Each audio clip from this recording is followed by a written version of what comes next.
y'all. Good morning. Good morning. Thank you for tapping in for some real talk from the heart this morning.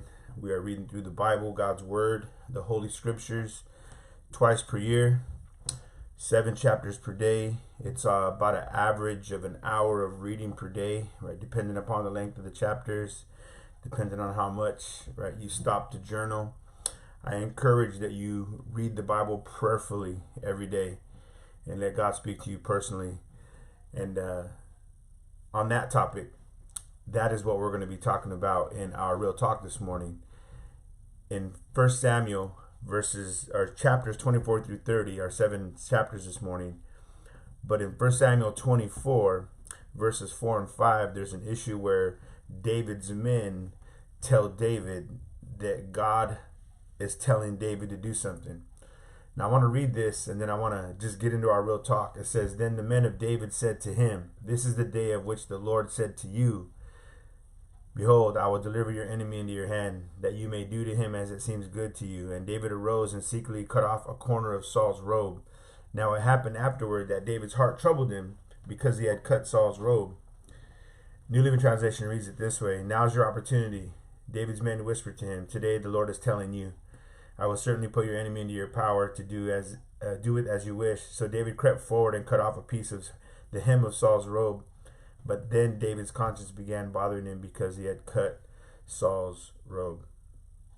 Reading through this, here you have David's men assuming to speak for God, or presuming to speak for God.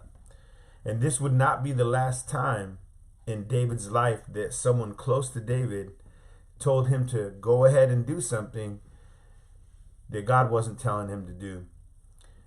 The prophet Nathan told David, "Do all that's in your heart," when David wanted to build the Lord a temple. But then the Lord came to Nathan that night and he let him know that that's not what my heart is. That's not what I'm telling David to do. And so what this shows us, beloved, is that it is close. Listen, it is important to keep God's word close to our heart. And it is possible for those closest to us, those that are doing life with us, as in this case, for them to tell us that God is telling them, right, to tell us that we're supposed to do something that God is not calling us to do. And so we need to be careful of that. It's possible for those close to you to tell you that God said for you to do something that he doesn't want you to do. If you have a prayer life and you have a devotional life of reading through the Bible prayerfully, God has your number. God will give you a call himself. Now, I know that God can and will at times, right? He will send a brother, he will send a sister, right? He'll send another person to give you a message, to give you a word. He's done that to me many times, maybe to confirm a situation that I've been praying about already. God can, and at certain times he will do that. But listen, the priority is hearing from God personally. That's the priority. Be careful. Be careful, because there are people going around with a supposed word from God. There are people going around with a supposed revelation. There are people going around with a supposed prophecy for you. And you need to be careful of that. I've experienced that in my life, where people have walked up to me and said, "God told me to tell you." And then, of course, the alarm starts going off in my head, like, God didn't tell me, and he told them, and I know that can happen. But then, man, there's been times where people have told me stuff that's like way out in left field, man. It's like, that's just crazy nonsense. One time a guy was running out of gas, and we were going to church, and this is way back in the day. We were new Christians, and he stopped by the house, and he told my wife and I, well, first he came to the door, answered the door. My wife came, he's like, "Hey, I need to, talk to you."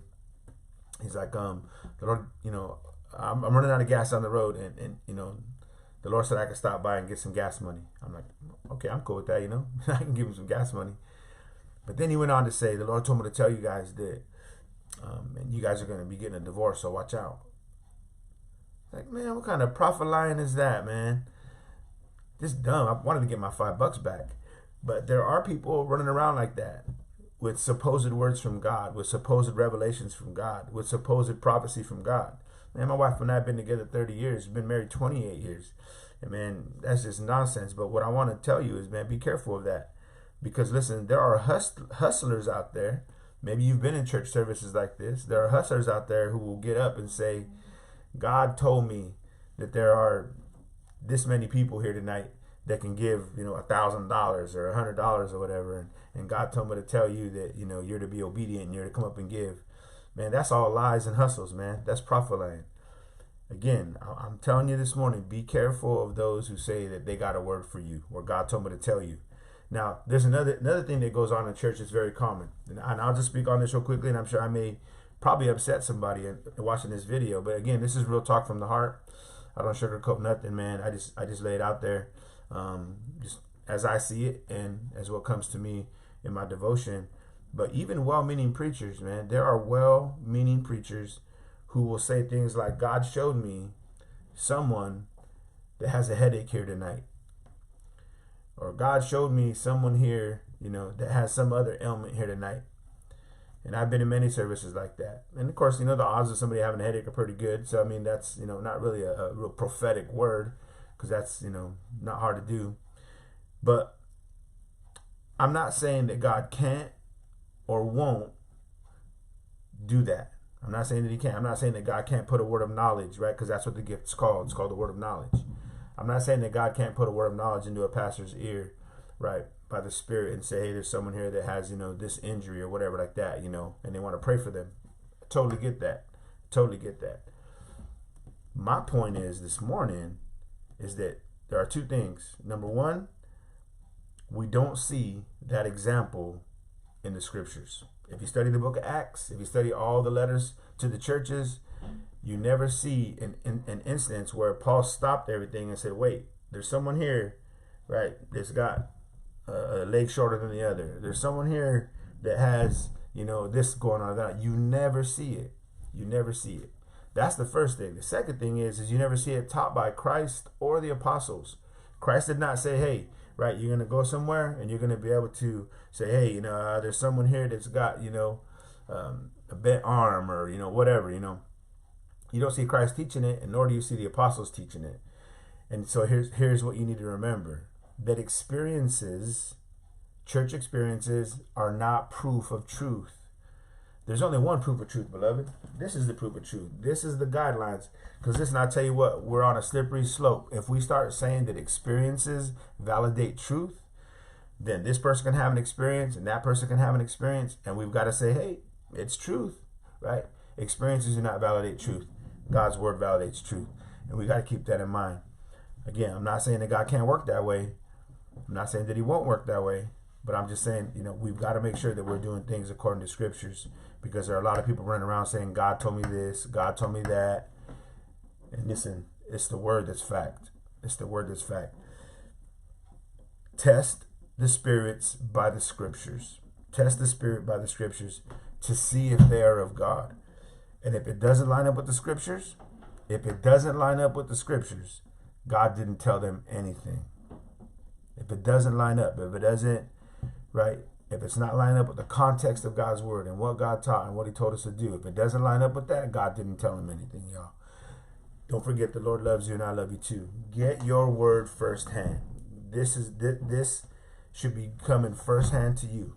You should be getting it from the Lord himself, and not from all these pseudo prophets running around, all these pseudo evangelists and pseudo Bible teachers that don't really know the word, right? They're not disciplined enough, right, to stay in the word, and they just kind of watch TBN and they get their theology from TBN or watching these other guys.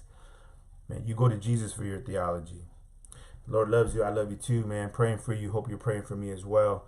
Thank you for tapping in for Real Talk from the Heart this morning. God bless y'all.